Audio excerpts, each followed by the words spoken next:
Hello and welcome to another Hello. episode of Thoughtful Leaders by collegedunya.com. Today we have with us Dr. Rajshekhar Reddy sir, who is the Secretary of MLR Institute of Technology. Hello and welcome to the show, sir. Hello, ma'am. Thank you very much for Sure, sir. calling me for this interview and all for College Dunya. Yeah, thank you so much, sir, for taking out your time. So I would like you to introduce yourself first to our audience, sir. Yeah, I'm Rajshekhar Reddy. We have around 5 engineering colleges and 4 schools as well. So around 25,000 students study in our institutions. Roughly, we started this institution way back in 82 through my father. He has established one of the school. Then later on, we have expanded to these many colleges, schools and colleges. That's great to know about you, sir. So moving on to the questions, I would want to know, as you have been associated to the education sector throughout your career, so what is it that has kept you connected to this education sector, sir? Yeah, since last 25 years, I've been in this education sector, supporting my father. Later on, running on my own. Initially, see what makes me going is seriously connecting to the students.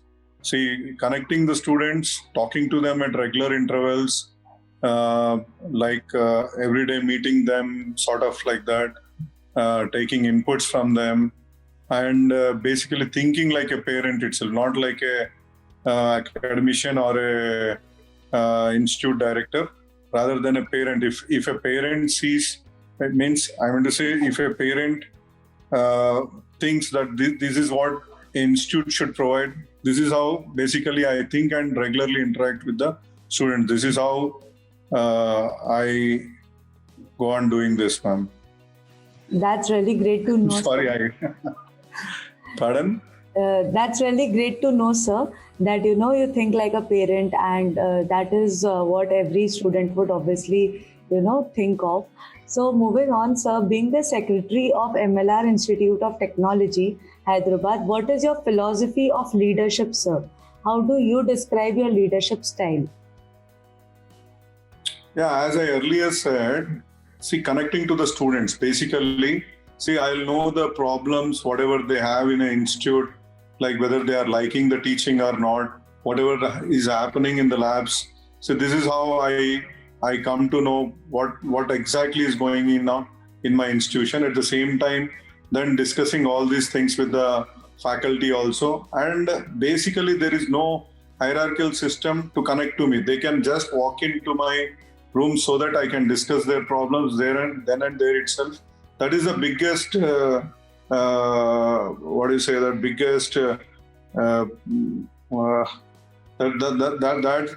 is how I think we should be connected to they are the biggest stakeholders of the entire education chain. So I think connecting to the students, faculty and industry as well, because industry regularly gives us inputs about how to prepare our syllabus or how to prepare the students for the challenges ahead and for their placements also.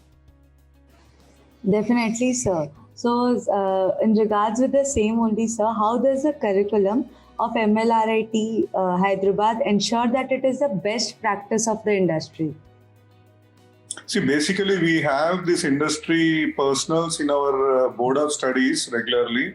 We have this board of studies. We conduct this board of studies meeting regularly. So in the board of studies, we have members from industry attending it and ensuring that the syllabus, whatever we frame, is suitable for the students, so that tomorrow they are going to get good results. Means, I mean to say, they are going to get good placements in that manner. And as well, we regularly send our students for internships through our placement cell. In that way, we regularly keep in touch with the industry. And whatever, recently we have started this and entire India, I mean in entire India and Telangana also, we have started this AI, ML, artificial intelligence and machine learning and database.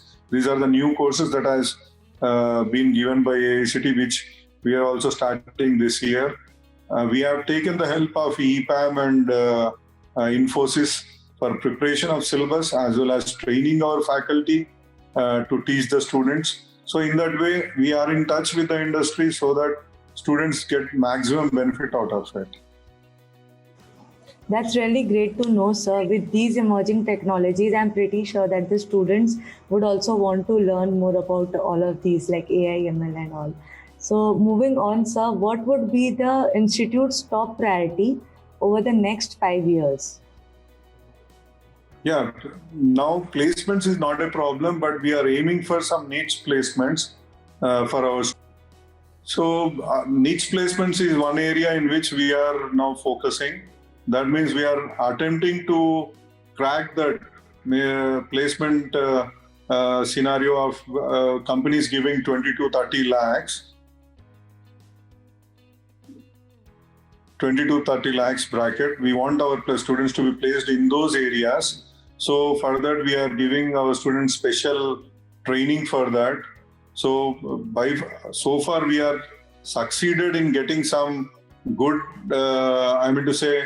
good leads. They are going into final round, attempting in Amazon or Google or Microsoft companies. They are going into final round, still yet to crack. But definitely, I think in a shorter time, we would be able to go into that segment also. And at the same time, like to involve our faculty more in research, so that faculty also want to focus more on research, so that faculty also get benefit out of it. Want to find solution for some of the problems that we might face in our state of Telangana. Definitely. So this is what I am seeing for the next. This is what we want to accomplish in the next 5 years or so. Definitely, sir. I really wish you all the best for achieving all of these things in the coming future. So, sir, what do you think as your institute's greatest strengths? The greatest strength, as earlier I said, I am very close to my students. I regularly interact with them. What I want to make them means what I want to accomplish basically among us means what I want to achieve is I want them to become all-rounders basically.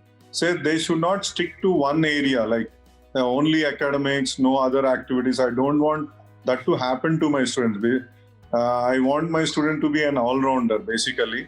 So they need to participate in all the activities that are being done in college in a co-curricular or extracurricular activities, and at the same time they need to give in some efforts in terms of academics also. So this is how basically our college strength is, because we give them enough opportunities in sports, we give them enough opportunities in a co-curricular and extracurricular activities, like we regularly conduct TEDx programs, this MUNs, storytelling sessions and all those stuff. Apart from dance and music, this fests and all. Then academic wise also we are very good. So this is how I am looking at basically. That's really great to know, sir, because these are basically the pillars of any organization. So, sir, is there any message that you would like to give to the current youth and the aspiring students for MLRIT, sir? Especially for youth, what I would like to say is they should concentrate a little bit on their academics, or I don't want them to be sitting on the table just studying and all those stuff, but at the same time they should be concentrating, at least give some effort, put in some effort. If we want a great body, we need to exercise and all, and we need to consistently do it. At the same time, I urge all the youth also, if they are aspiring for some great job, they want to go and join in a great company, or they want to start a company on their own, or they want to go for higher education. See, for all this requires some effort from their end. Most of the times, what youth are doing is before exams only they are studying. So this is not a good trend. What I suggest is it should be regular, continuous. Like, if we see a good physics means he might have worked very hard for that. That's consistently, that too. I mean to say, consistency is the key here. So, and they need to put in regular effort. So, and at the same time, I don't want them to sit there for 10 hours or 15 hours per day doing the same stuff, but at least say 1 or 2 hours to revise, to practice, so that they will reach whatever their parents are aspiring. So whatever their aspirations are, so whatever their dreams are. So you need to put in some effort at least. See, that too consistently. This is always my message to the youth, so that they go places. Definitely, sir. That is really a great message for the youth, as consistency is the key for all the activities, sir. So thank you so much, sir, for taking out your time today and joining us here on our show. And I am pretty sure that our audience has gained a lot of insights about MLRIT itself. And thank you, sir, for being there today. Thank you so much. Thank you, Sakshi.